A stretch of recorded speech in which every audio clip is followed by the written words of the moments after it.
लोग शायद अदलिया की आज़ादी नहीं चाहते, अदलिया की आज़ादी यकीनी बनाएंगे। अंदर और बाहर से हमले नहीं होने चाहिए। अदलिया में मुबैना मुदाखलत पर असकुद नोटिस की बराह रास्त समाअत के दौरान चीफ जस्टिस के रिमार्क्स। हाई कोर्ट्स की तजावीज़ पब्लिक करने का हुक्म। चीफ जस्टिस काजी फ़ायज़ ईसा ने रिमार्क्स दिए, हमने हाई कोर्ट के काम में मुदाखलत नहीं करनी। माजी में मुदाखलत के अच्छे नताइज नहीं निकले। मेरी नज़र में मॉनिटरिंग जजेस भी अदलिया के मामलात में मुदाखलत है। क्या एक चीफ जस्टिस किसी जज को कह सकता है कि केस इस तरीके से चलाए? अदलिया में भी खुद एहतसाबी के निज़ाम पर अमल दरामद करना होगा। पहले दिन से वाज़े कर चुका हूँ, बतौर जज किसी किस्म की मुदाखलत और दबाव बर्दाश्त नहीं करूँगा। आज़ाद अदलिया का बाख्तियार होना भी ज़रूरी है। समाअत 7 मई तक मुलतवी।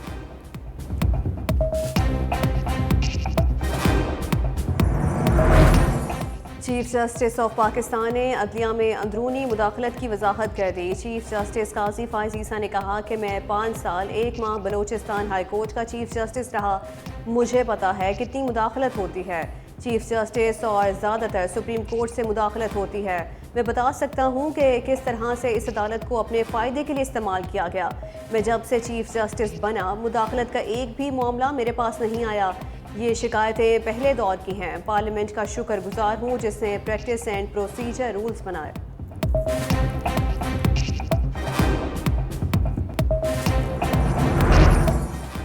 मेरी ज़ात पर उंगली ना उठाएं। फैज़ हमीद वाले मामले पर हुकूमत ने क्या किया? Chief justice of Pakistan justice Qazi Faez Isa ने सवाल उठा दिया। दौरान समाअत चीफ जस्टिस ने कहा, मैंने लिख कर दिया था, जनरल फैज़ हमीद धरने के पीछे थे। मेरी अहलिया ने भी पुलिस स्टेशन में अपना बयान रिकॉर्ड कराया था। अटॉर्नी जनरल से पूछा, आप बताना पसंद करेंगे फैज़ाबाद धरना केस फैसले के खिलाफ किस किस ने नजरसानी दरखास्तें दायर की? जब हुक्म आ गया था कानून साजी करें तो फिर करें। हुकूमत आखिर कब कानून साजी करेगी? जब तक पार्लियामान मजबूत नहीं होगी, दूसरी ताकतें मजबूत बनती जाएंगी।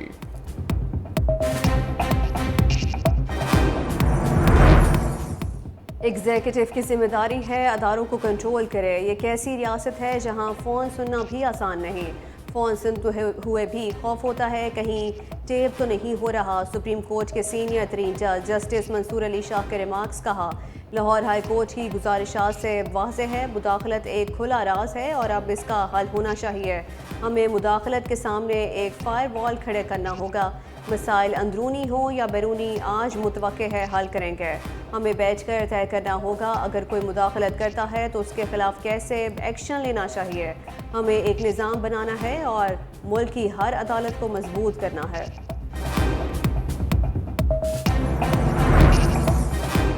हाई कोर्ट्स की सिफारिशात तजावीज़ नहीं, चार्जशीट हैं। 3 हाई कोर्ट्स ने कहा है मुदाखलत हो रही है।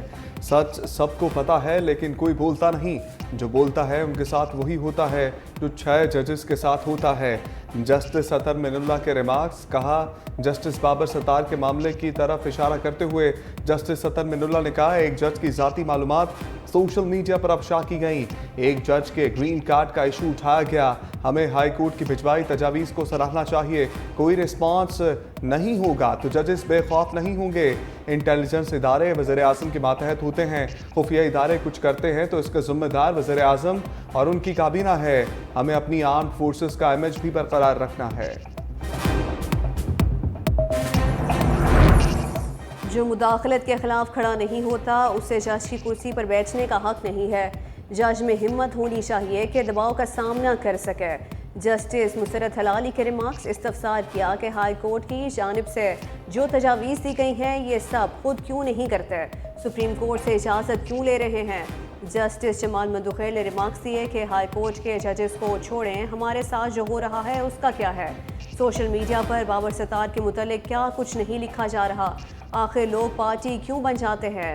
अकबर अलाहाबादी के शेर का हवाला भी दिया।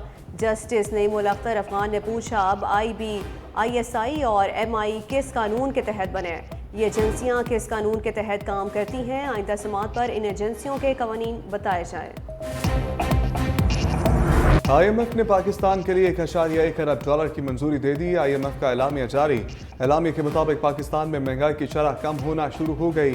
जून के आखिर तक महंगाई 20% कम होने की पेशगोई। आखिरी किस्त की मंजूरी स्टैंड बाय अरेंजमेंट के तहत दी गई। वज़ीर आज़म शहबाज शरीफ का IMF की आखिरी मालियाती किस्त के जारी होने पर इजहार इत्मीनान। बोले, IMF की किस्त मिलने से पाकिस्तान में मज़ीद मौशी इस्तेहकाम आएगा। कर्ज लेना कामयाबी नहीं, कामयाबी इस दिन होगी जिस दिन कर्ज से निजात पाएंगे।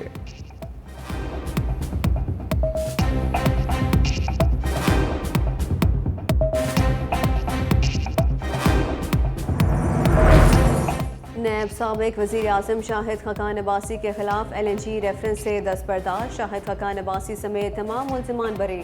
एहतसाब अदालत इस्लामाबाद के जज नासिर जावेद ने फैसला सुना दिया। ज़राए के मुताबिक रेफरेंस ख़त्म करने की दरख्वास्त PSO के साबिक सरबराह ने की।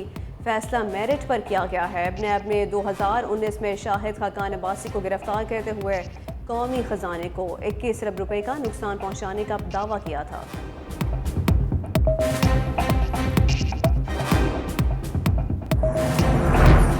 खबर मानिका की निकाह केस ट्रांसफर की दरखास्त मुस्तरद। डिस्ट्रिक्ट एंड सेशन जज शाहरुख अंजुमन ने महफूज फैसला सुनाया। अदालत ने बानी PTI और बुशरा बीबी की अपीलों पर समात 8 मई तक मुलतवी कर दी।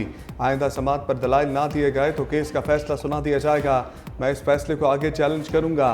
खबर मानिका ने मीडिया से गुफ्तगू करते हुए कहा, हमारा घर तबाह हो गया, कोई पूछने वाला नहीं। अदालत के फैसले पर एतराज़ उठाना मेरा हक है।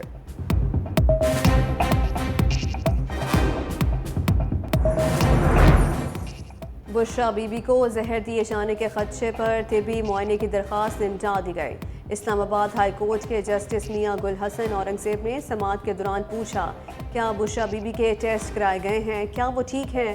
स्टेट काउंसिल ने बताया, डॉक्टर आसिम की निगरानी में बुशरा बीबी के टेस्ट शिफा हस्पताल से कराए गए हैं। जस्टिस मियां गुल हसन औरंगजेब ने दरख्वास्त निपटा दी।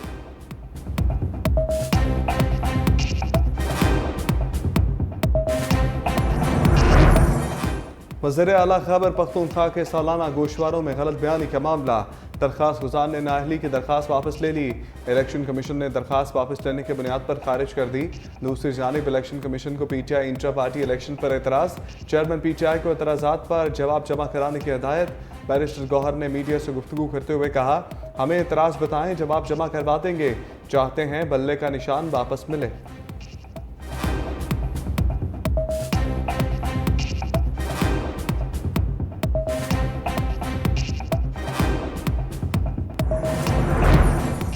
PTI पार्लियामेंट से बाहर जाएगी तो नुकसान उनका होगा। पंजाब हुकूमत किसानों पर तशद्दुद के बजाय उनके मसाइल हल करे। रहनुमा पीपल्स पार्टी खुर्शीद शाह की सखर में मीडिया से गुफ्तगू। कहा, हम चाहते हैं पार्लियामेंट चले। पहले भी PTI ने जब तक एहतजाज किया तो फ़ायदा नहीं हुआ। मुल्क मजीद इंतशार का मुतहम्मिल नहीं हो सकता। पुरअमन एहतजाज सियासी जमातों का हक है, मगर अवाम को तकलीफ होगी। पंजाब और सिंध के किसानों के साथ जुल्म हो रहा है। मुल्क में गंदम और चीनी वाफिर मिकदार में मौजूद है। एक्सपोर्ट करके ज़र मुबादला हासिल किया जा सकता है।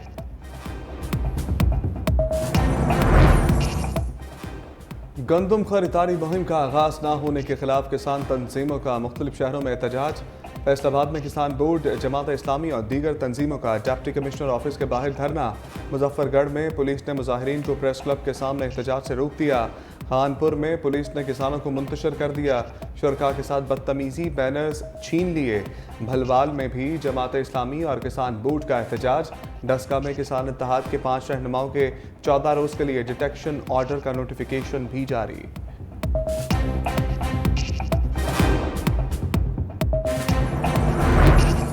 मुल्क में 4 साल के लिए तालीमी एमरजेंसी नाफिज करने का फैसला वज़ीर आज़म आज ऐलान करेंगे। इस्लामाबाद में खसूसी कॉन्फ्रेंस का इनेकाद होगा। कॉन्फ्रेंस में 4 वज़राए आला और वज़राए तालीम शिरकत करेंगे।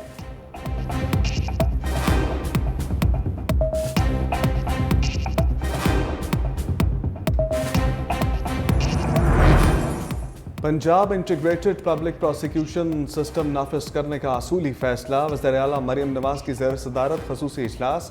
प्रोसिक्यूटर की परफॉर्मेंस की चेकलिस्ट का डिजिटल सिस्टम नाफिज करने की तजावीज़। मरियम नवाज ने कहा, इन्वेस्टिगेशन सिस्टम में करप्शन का खात्मा ज़रूरी है। FIR का कानूनी मयार बेहतर बनाया जाए।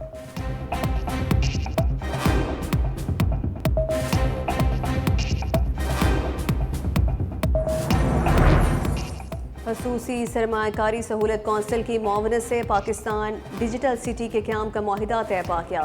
मंसूबा खैबर पख्तूनख्वा में अपनी नौयत का पहला खसूसी टेक्नोलॉजी जोन होगा। मंसूबे के तहत 4000 तक IT स्टार्टअप्स कायम हो सकेंगे। IT बरामदात में $50 मिलियन तक इजाफा होगा।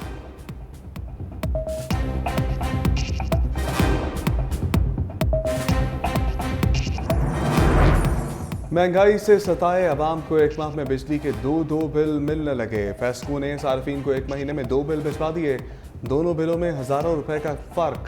शहरियों के होश उड़ गए। सार्फिन का वजारत पावर डिवीजन से 2 बिल भेजने का नोटिस लेने का मुतालबा।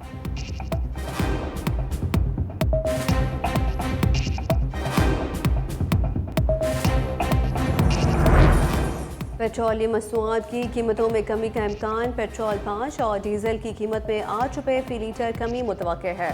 ओगरा आज पेट्रोलियम मसनूआत की कीमतों में कमी की समरी इरसाल करेगा।